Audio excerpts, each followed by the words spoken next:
Bienvenue dans notre nouvelle exploration. Aujourd'hui, on va s'intéresser à un métier essentiel, mais dont on ne mesure pas toujours bien les difficultés, celui de conseiller en insertion professionnelle, le CIP.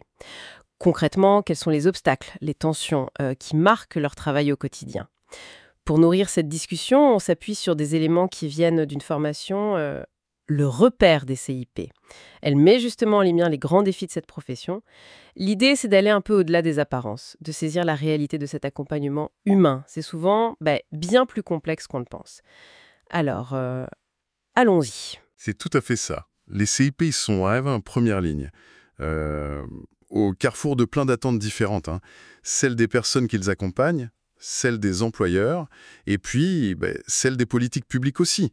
Ils doivent naviguer dans un écosystème assez complexe où le côté humain, l'économie, le social, tout ça se mélange constamment. Alors, peut-être pour commencer, ce qui semble le plus évident, mais qui est vraiment fondamental d'après nos sources, la diversité incroyable des personnes accompagnées. Chacune arrive avec son histoire, ses compétences, ses freins aussi, ses envies. Gérer cette singularité, mais à grande échelle, ça doit être un défi permanent, non? Ah non, absolument. C'est même, je dirais, le cœur du réacteur. Cette diversité, cette hétérogénéité, ça interdit complètement une approche standard, une recette toute faite. Le CIP, il doit sans cesse ajuster sa posture, ses outils, sa manière de communiquer. Il n'y a pas de méthode unique qui marcherait pour tout le monde.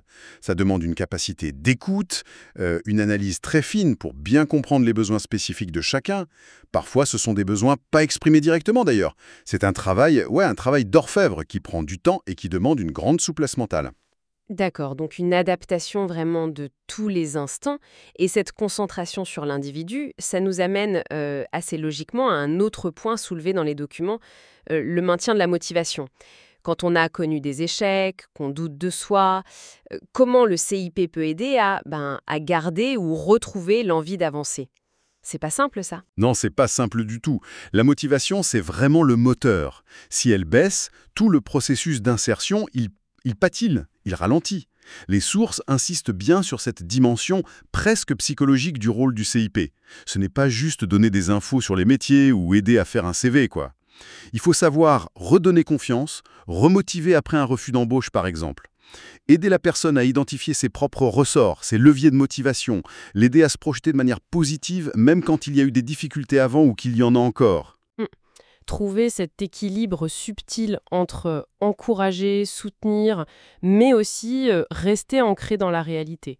Et justement, en parlant de réalité, les sources évoquent aussi cette question de la gestion des attentes des personnes accompagnées. Parfois, il peut y avoir un décalage entre ce qu'elles souhaitent tout de suite et ce qui est vraiment faisable à court terme sur le marché du travail. Comment le CIP gère ça? C'est un exercice délicat. Ça demande beaucoup de pédagogie, de tact, des attentes qui ne sont pas réalistes, que ce soit sur le type de poste, le salaire ou même la vitesse du retour à l'emploi. Ça peut créer beaucoup de frustration et ça peut même abîmer la relation de confiance avec le conseiller. Donc le rôle du CIP, c'est d'aider la personne à confronter un peu ses désirs avec la réalité du marché. Mais attention, sans casser son élan, sans briser ses ambitions.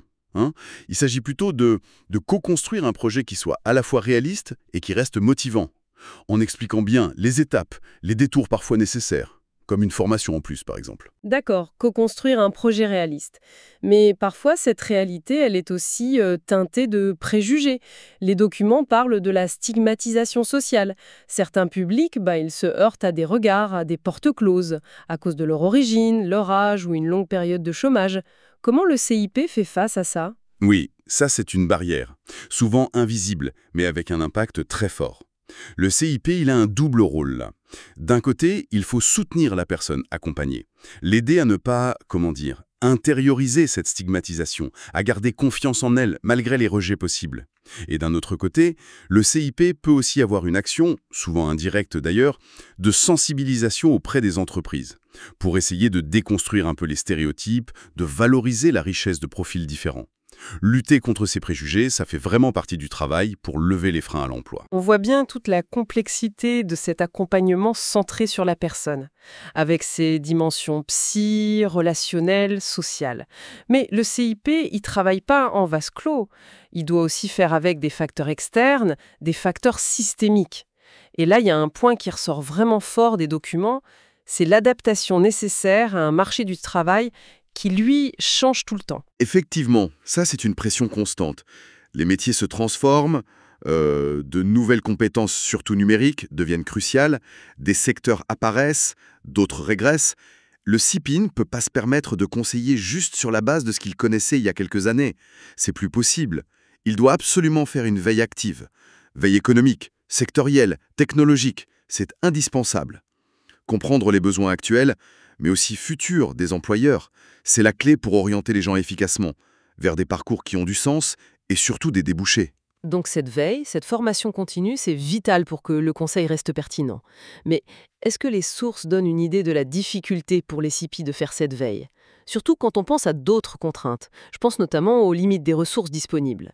C'est un autre défi majeur qui est identifié, ça. C'est une excellente remarque, parce que tous ces défis sont souvent liés, en fait. Les limites des ressources, que ce soit l'argent, le matériel, ou même les ressources humaines, comme le temps par bénéficiaire, la taille des portefeuilles.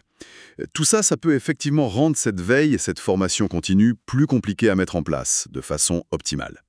Moins de temps dispo, moins de budget pour accéder à certaines formations, à des outils spécialisés. Oui, ça peut freiner la capacité d'adaptation du conseiller lui-même. Ah oui, donc la contrainte des ressources, elle n'impacte pas seulement directement les actions pour les bénéficiaires, genre moins de formation, moins d'ateliers, mais aussi indirectement la capacité même du conseiller à rester à la page. Exactement. L'impact est double. Directement, ça peut limiter la palette d'actions concrètes qu'on peut mobiliser pour l'accompagnement. Moins de sous pour des formations qualifiantes, moins d'ateliers spécifiques, moins de temps pour chaque personne. Et, indirectement, ça pèse sur la capacité du CIP à se maintenir à jour, à développer ses propres compétences, alors que c'est essentiel pour faire face à la complexité des autres défis, comme l'évolution du marché ou la diversité des publics.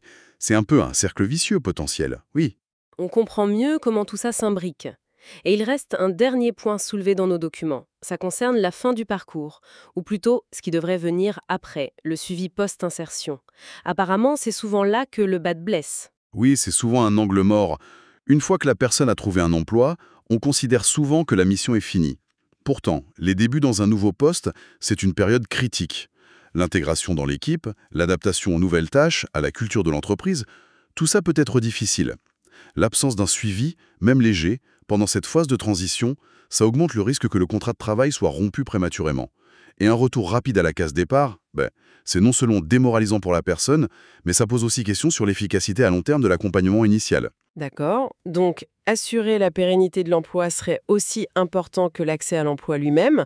Finalement, quand on met bout à bout tous ces défis, jongler avec la diversité humaine, soutenir la motivation, gérer les attentes, lutter contre les préjugés, s'adapter au marché, faire avec des ressources limitées, et puis assurer le suivi, on mesure à quel point ce métier exige une palette de compétences hyper large.